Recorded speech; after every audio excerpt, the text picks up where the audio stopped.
أما بعد فأعوذ بالله من الشيطان الرجيم بسم الله الرحمن الرحيم وإذ يرفع إبراهيم القواعد من البيت وإسماعيل ربنا تقبل منا إنك أنت السميع العليم۔ محترم بزرگوں، بھائیوں، اللہ تبارک و تعالیٰ کا احسان ہے کہ اللہ تبارک و تعالیٰ نے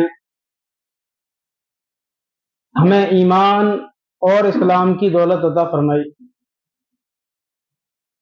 اور اللہ تبارک و تعالیٰ نے ہمیں حضور صلی اللہ علیہ وسلم کی امت کے اندر پیدا فرمایا۔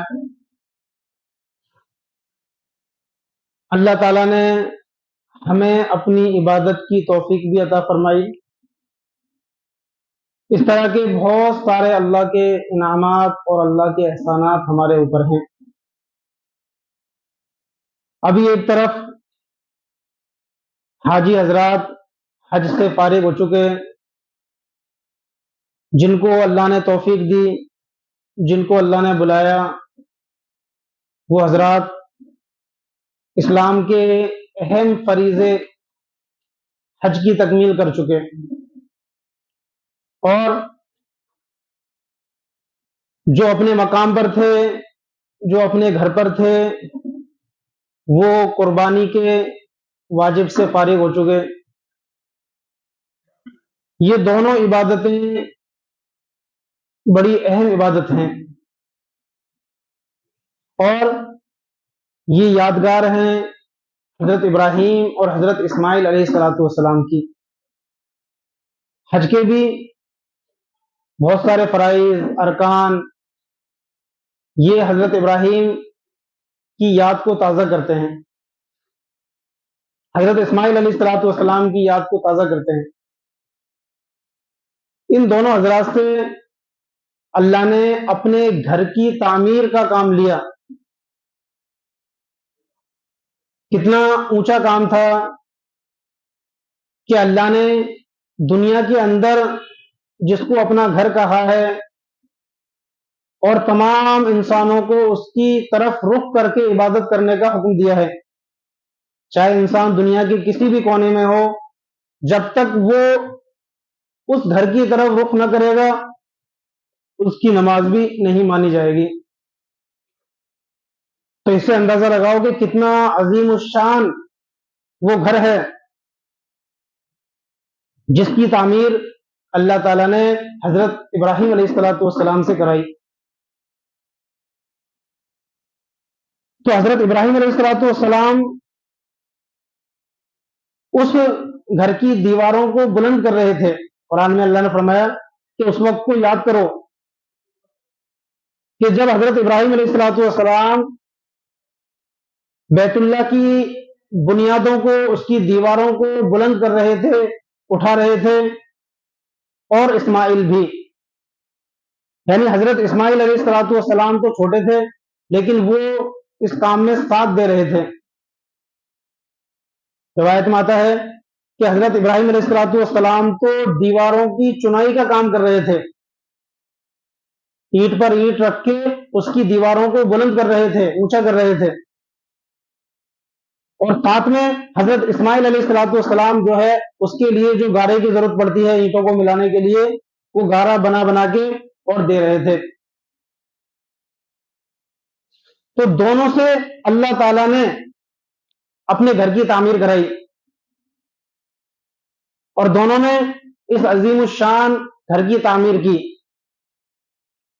تو تعمیر بھی اللہ نے کرائی، اللہ ہی نے اس کا حکم دیا، اور کرنے والے بھی نبی، اور جو عمل کیا جا رہا ہے وہ بہترین عمل۔ لیکن پھر بھی تعمیر مکمل ہونے کے بعد میں حضرت ابراہیم علیہ السلام نے اللہ سے دعا کی۔ کیا دعا کی؟ ربنا تقبل منا، کہ اے ہمارے رب اس خدمت کو ہماری طرف سے قبول فرما۔ حالانکہ قبول کا مطلب اس پر ہمیں ثواب عطا فرما، یعنی آدمی کوئی بڑی سے بڑی خدمت کر لے، اچھے سے اچھا کام کر لے، دین کا بہترین سے بہترین کام کر لے، لیکن اس پر آدمی کو اللہ کی طرف سے کوئی اجر نہیں ملے، اس پر آدمی کو اللہ کی طرف سے کوئی ثواب نہ ملے، تو کوئی فائدہ نہیں انسان کو. کام تو ہو گیا، اور ہزاروں لوگ اس سے چاہے فائدہ بھی اٹھاتے رہیں، لیکن کرنے والے کو تو ثواب نہیں ملا، تو اس کے حق میں تو بیکار ہے. تو اس لیے حضرت ابراہیم علیہ السلام نے کام جو کیا وہ بڑا اونچا کام ہے، اور قیامت تک کے لیے یادگار ہے. قیامت تک لوگ آئیں گے، اس کی طرف رخ کر کے نماز پڑھیں گے، اس کا طواف کریں گے، سب کا ثواب ان کو ملتا رہے گا.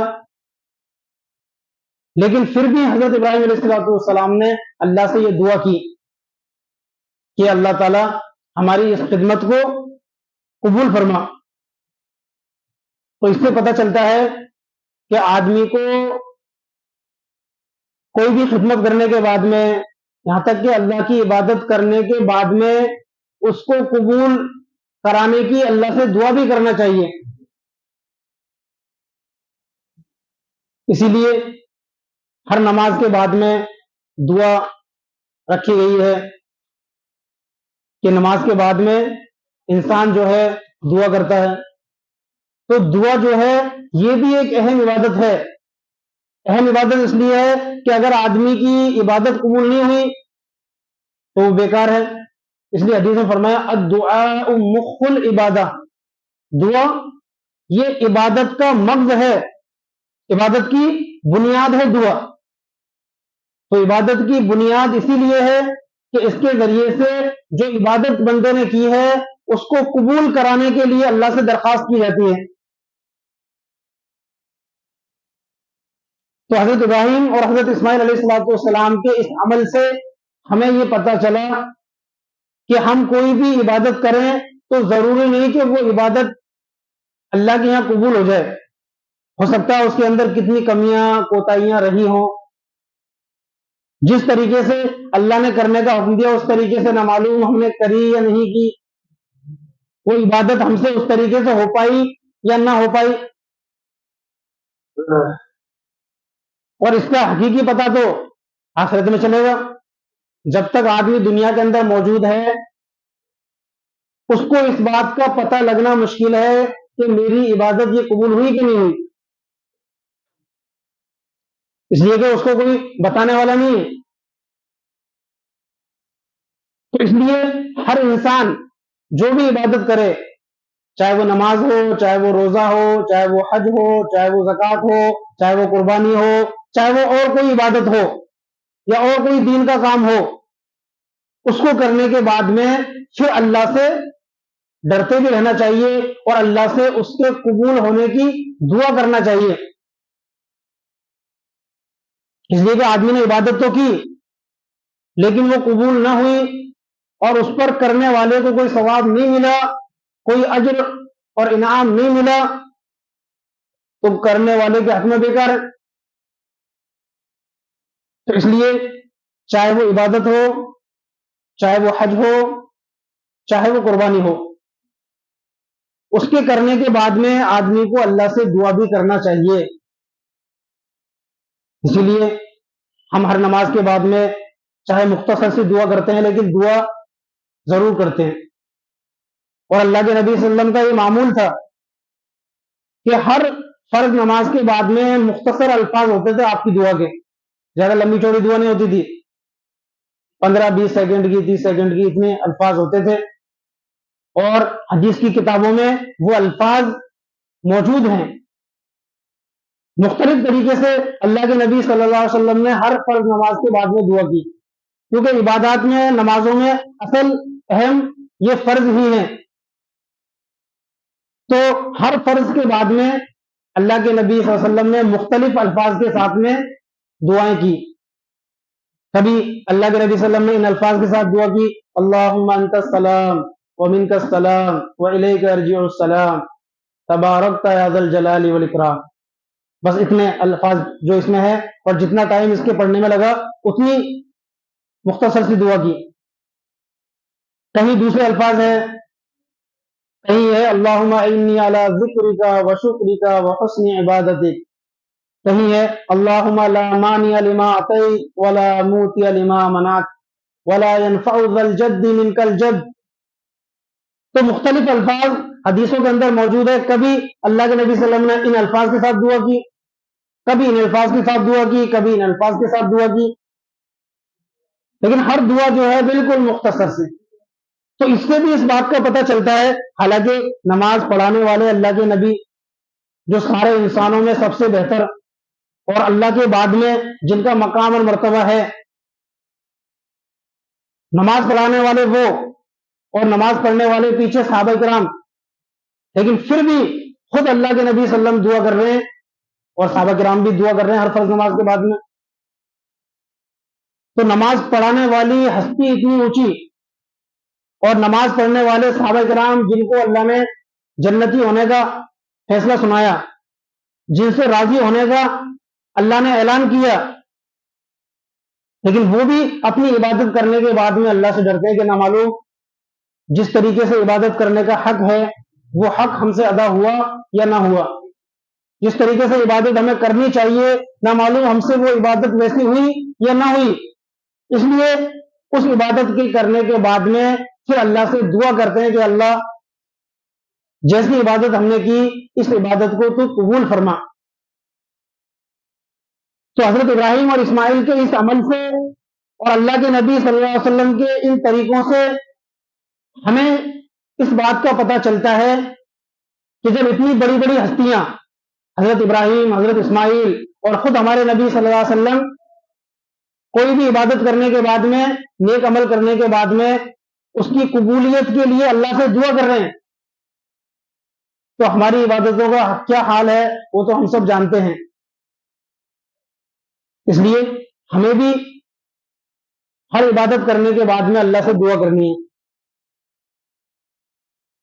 تو ہمارے کچھ لوگوں نے اللہ کے فریضہ حج کو ادا کیا اور وہ بھی اس کے قبول ہونے کے لیے دعائیں کر رہے ہیں، اور ہم سے اللہ تعالیٰ نے یہاں گھر پہ رہتے ہوئے قربانی کا واجب اللہ نے ہم سے ادا کروایا، تو ہم بھی جو ہے اس کے قبول ہونے کی اللہ سے دعا کریں کہ جن لوگوں کو بھی اللہ نے اس بات کی توفیق دی اور جن پر یہ واجب تھا قربانی کے دنوں میں قربانی کرنا، جن کے لیے واجب تھا اور جنہوں نے قربانی کی، اب ان کو اس کے قبول ہونے کی اللہ سے دعا کرنی چاہیے. اور جن پر واجب تھا لیکن وہ کر نہیں سکے اور قربانی کے دن گزر گئے، تو جس طریقے سے ہم نماز کی قضا کرتے ہیں، ظہر کی نماز ہم سے قضا ہو گئی، وقت نکل گیا، عصر کا وقت آ گیا، تو اب ایسا نہیں کہ وہ نماز ختم، بلکہ اس کی قضا کرنے کا حکم ہے. پانچوں نمازوں میں سے کوئی بھی نماز اگر ہم سے قضا ہو گئی، وقت نکل گیا، تو اب ایسا نہیں کہ اس کی چھٹی، بلکہ اس کو قضا کرنی پڑے گی. ایسی قربانی کا معاملہ ہے کہ قربانی اگر ہم پر واجب تھی اور ہم نہیں کر سکے کسی وجہ سے، تو اب ہمیں ایسا نہیں کہ وہ عمل ختم، بلکہ اب اس کی قضا یہ ہے کہ ایک درمیانی درجے کا بکرا لے کر اس کو صدقہ کرنا یا اس کی قیمت کو صدقہ کرنا یہ ضروری ہے. قربانی کے دن جب تک موجود تھے 3 دن، تب تک تو آدمی کسی بڑے جانور میں حصہ لے کر بھی اپنے اس واجب کو ادا کر سکتا تھا اور اس کا واجب ادا ہو جاتا.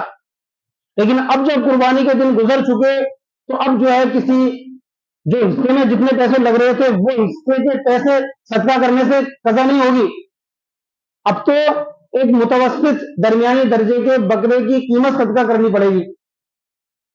اور ایسا بھی ہو سکتا یہ چاہے کہ چلو اگلے سال جب قربانی کے دن آئیں گے تو اس سال کی بھی اور اس سال کی بھی میں قربانی 2 کر دوں گا ایک ساتھ، تو بھی نہیں مانا جائے گا. اس سال کی جس سال وہ کرے گا وہ تو مانی جائے گی، لیکن پچھلے سالوں کی جو قربانی کرے گا تو وہ نہیں مانی جائے گی. اب تو اس کی قضا کا طریقہ یہی ہے کہ صدقہ کرنا ہوگا. تو اس لیے آدمی کو ان وقتوں کی قدر کرنی چاہیے کہ 3 دن میں تو آدمی جتنی چاہے قربانی کر سکتا تھا، اپنی طرف سے، اپنے گھر والوں کی طرف سے، یا کسی اور کی طرف سے، نفلی قربانی یا واجب قربانی 3 دنوں میں تب تو موقع تھا.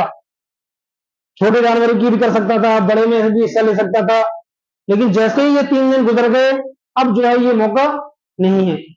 اب تو یہ ہے کہ جنہوں نے قربانی کر دی وہ تو اس کے قبول ہونے کی اللہ سے دعا کریں، اور جنہوں نے نہیں کی وہ اس کی قضا کی کوشش کریں اور اس کی قضا کا طریقہ یہ ہے اس طریقے سے وہ اپنی اس قضا کو پورا کرے. اللہ تعالیٰ ہم سب کو عمل کی توفیق عطا فرمائے.